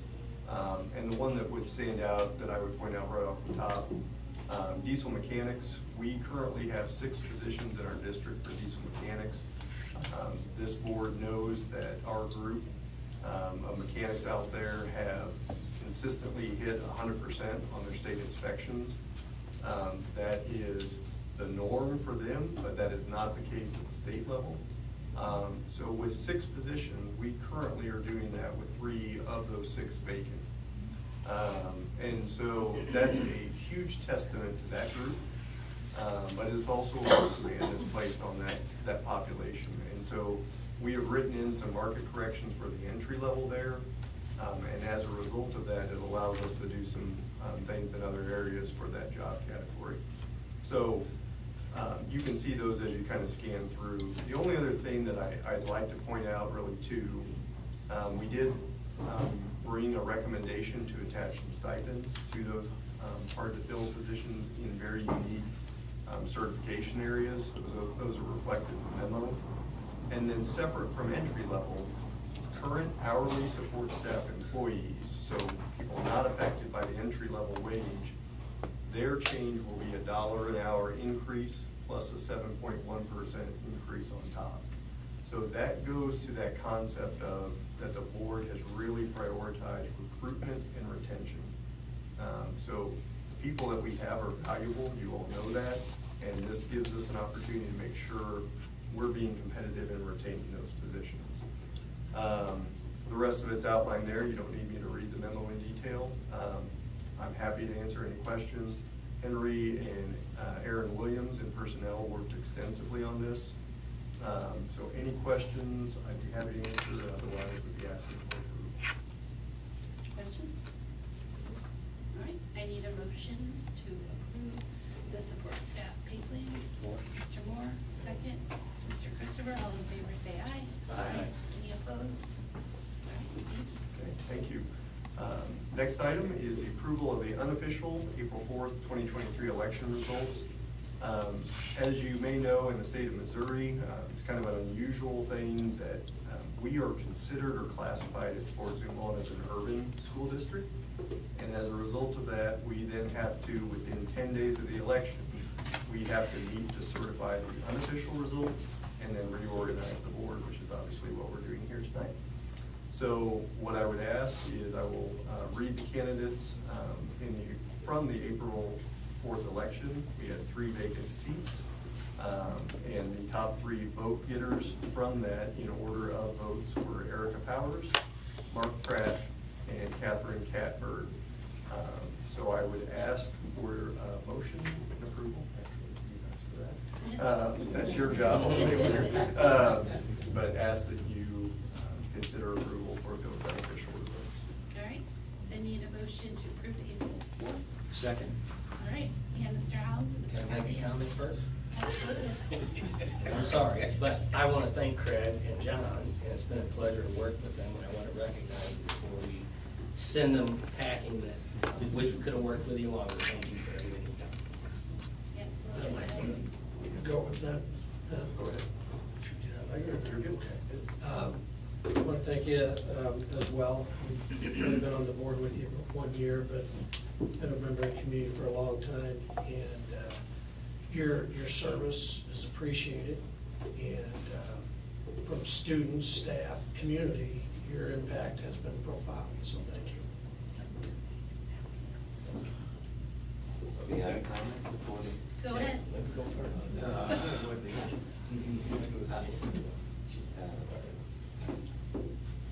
From the first time I stepped through those doors 9 years ago till today, I am constantly amazed and impressed with the professionalism, the leadership, and the focus of the professional staff, the senior administrators and leaders. They have one focus, and that is to provide a maximum learning and education opportunity for every one of the children that comes through the doorstep and enters any of our buildings. That is the job number one. And I have met many of the classroom teachers and aides. They are dedicated, and they just are so impressive to be around and see the way they take care of our children. Thank you. Thank you all. Thank you. Well, I guess I'll, it's kind of hard to follow those, but overall, thank you. I mean, I've learned a lot from both of you. I think, John, you've served the community for a long time, many decades, and I think what comes with that is a lot of wisdom that you can't get with education, like as far as life lessons go, and you've shared some of that, and some of that has helped us through some of the situations we've had up here, so, I appreciate that, and same with you, Craig. I mean, you had more experience up here than me when I got here, so had to look to, you know, you two among other people as to how to conduct myself and how to maneuver through this. And so I just want to let you know I appreciate you all, you know, the things that you've taught me knowingly or unknowingly. Because sometimes I do just pay attention and copy what I see. So, you know, hey, thanks again. I copied this. But thank you, I appreciate it, and you know, I wish you two well. I think no matter, you know, wherever life takes you, I'm sure it's positive stuff waiting over there. You want to say something? Yeah, I'll say something. Okay. So, you know, again, looking retrospect out of my rearview mirror, hopefully a small retrospect, but you always wish you could have done more while you were there and impactful. But when I look back at the things that we've done over the last 6 years that I've been here, there's been improvement. There's been good that's happened. There's been things. We went through the pandemic and we made it through there, and we set a standard on how to get kids back to school, and the school district is thriving. So I mean, this community and school district means a lot to me. I've had 4 kids attend Fort Zumwalt. I've had 3 that have graduated from Fort Zumwalt. And the school district has been good to me. The community has been very good to me through some very, very difficult times in my life, and helping my kids just achieve excellence. So it's been an honor to give back what little I feel like I have gave back during the last 6 years. And again, selfishly, I think I've probably got more than what I put in. Just as a side note, but it's been an honor to serve the students, the parents, with the administration and the community. It's a great school district. It's a great community that we live in, and I think the school district is just a great reflection of this great community we live in. So it's been a great pleasure to be here, and I will miss it. With that being said, we also have a separate recognition we'd like to do at this time. And I have also addressed with you individually my feelings about the time that you have provided to us on the board. I just reiterate that volunteer commitment and the amount of hours that both of you have personally and individually committed to conversations that are very difficult at times, and your professionalism and wisdom in working through that as a collective board. That's the strength of this group, is working as a collective board, and I sincerely appreciate that. So we also would like Dr. DeBray to take a moment to talk about his time working with you, and we have a couple of recognition plaques we'd like to present you with. So.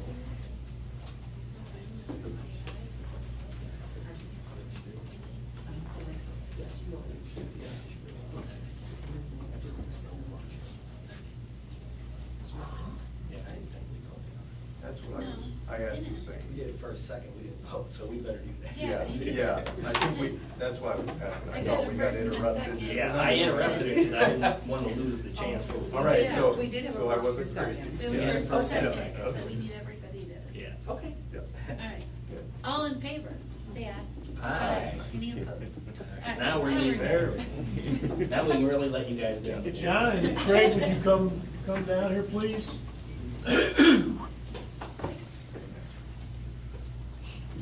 I've been given the privilege of recognizing these 2 retiring school board members because for all intents and purposes, this is my last board.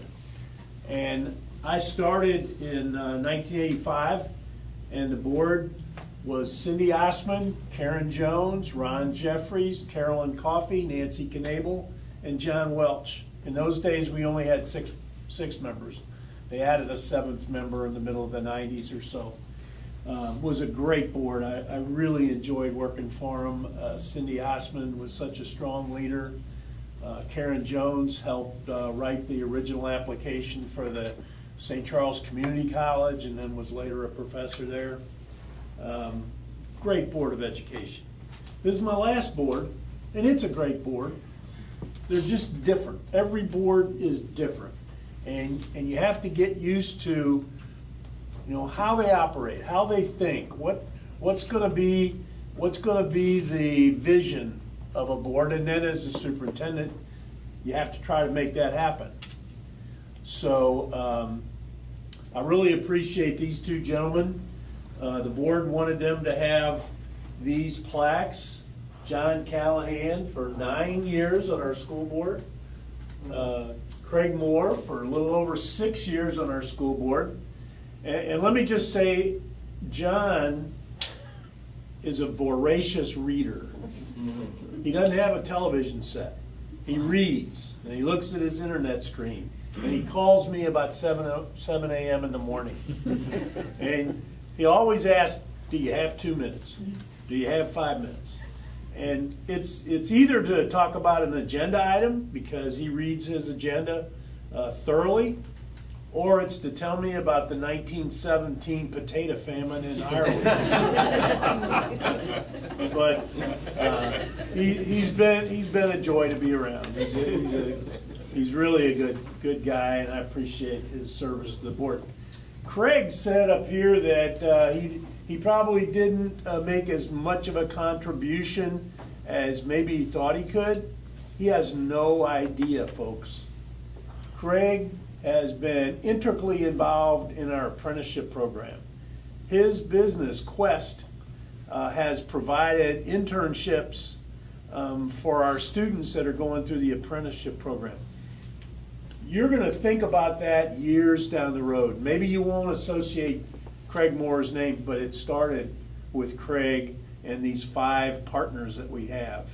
And it's done a wonderful thing because, you know, during most of my career, if you didn't go to college, you weren't successful.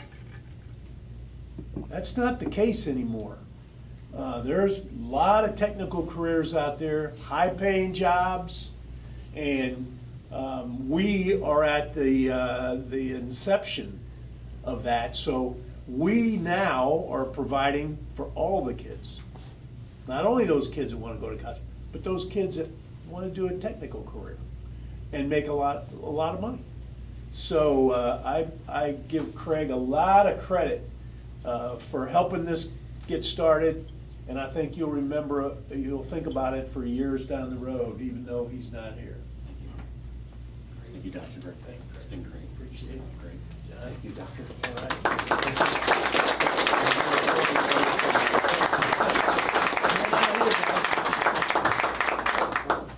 Now, after 9 years and 6 years, you guys should know better than to try to run up there. Thank you both. Thanks, guys. Grab a gear, John. Grab a gear. Huh? Grab a Yeah. gear. You're not quite done yet. Not quite done? More? She was ready to leave. We got one more little piece. Okay, you ready to run up out here? He said that's a long 9 years. I would describe it as 9 interesting years.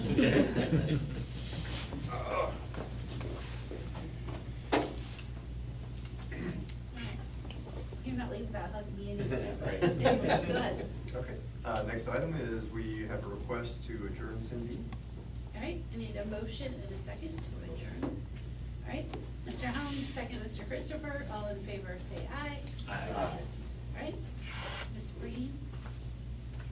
I'm not swearing the name. Yes. Okay. Hold on now, come on. You guys need a hug, mister. Yeah. Just come slowly.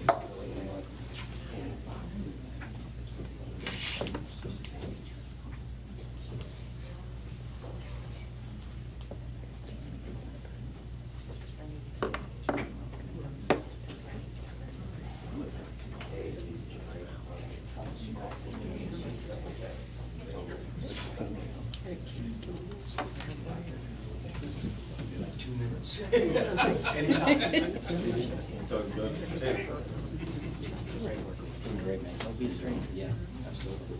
Absolutely, it's great. Continue the great work.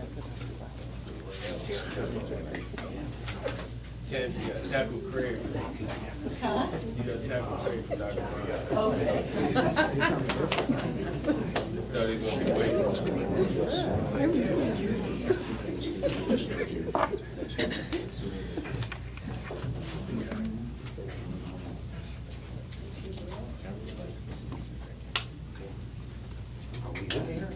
I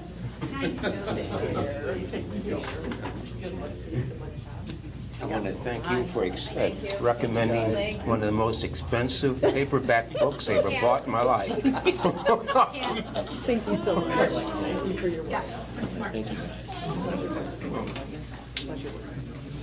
Good work. Thank you.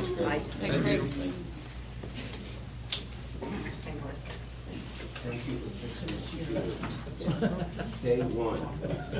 All I got was black and white squares. Thank you.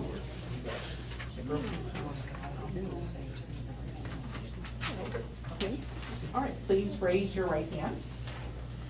And I state your name, do solemnly affirm I, Erica Powers, do solemnly affirm that I will support the Constitution of the United States that I will support the Constitution of the United States and the Constitution of the State of Missouri, and the Constitution of the State of Missouri, and that I will faithfully and impartially and that I will faithfully and impartially discharge the duties of member of Board of Education discharge the duties of member of Board of Education in and for Fort Zumwalt School District, in and for Fort Zumwalt School District, County of St. Charles, County of St. Charles, State of Missouri, State of Missouri, to the best of my ability, to the best of my ability, according to law, according to law, so help me God. so help me God. Congratulations. Thank you.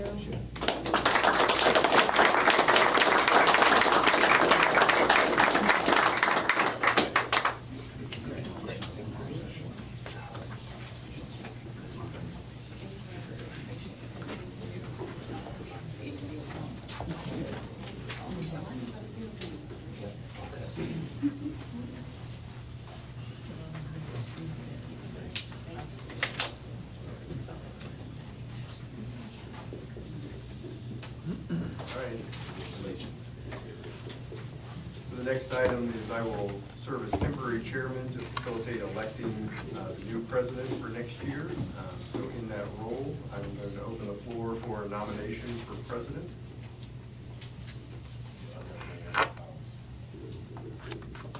Second? Motion second? Let Catherine say. Okay. You got some competition up.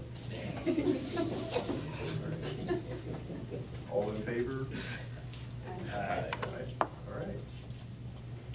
As president, I'll turn it over to you. All right, I need a motion for nominate, I don't need a motion, I need a nomination for vice president. I nominate Mr. Helms. All right, can I get a second, please? Second. All right, all in favor, say aye. Aye. All right. So we did that one. That's all business. All right. Now, we are at comments from the board. I'm gonna start this way. No pressure.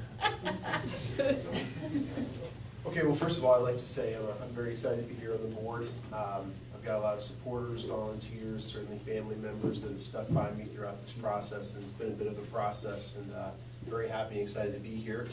To the entire Fort Zumwalt community, you are my constituents, and I'll always have you in my thoughts, and I'll always be trying to do the best I possibly can for the Fort Zumwalt community. To my fellow peers, I look forward to working with you over the next 3 years. Hoping that we can build consensus towards great projects and make a great impact on this district. I've got certainly some goals and initiatives I'd like to work on, and I'd like you to hear me out on, if you could, please. Always try to be honest and transparent here as a board member with Fort Zumwalt School District. And I guess with transparency, there's a little bit of a topic I'd want to talk about just real quick, real briefly here. We spent a lot of time talking about DEI, and that's all good and fair, but there is something I'd like to discuss, another current event that came about. Last Thursday, April 6th, we saw the administration roll out some new rules and guidelines for Title IX that I think are a little disruptive. I'd like to address it real quick here. I see these new guidelines as a women's rights issue. I see this as somewhat of a safety issue, and I see it as a bit of an attack on our community and our community's beliefs. And it's something that I think our community members need to be thinking about.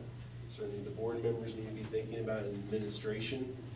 It's coming this way, and it's coming very soon. And if you have any concerns with this, as I do, I'd ask you to seek out your avenues and make your voices heard.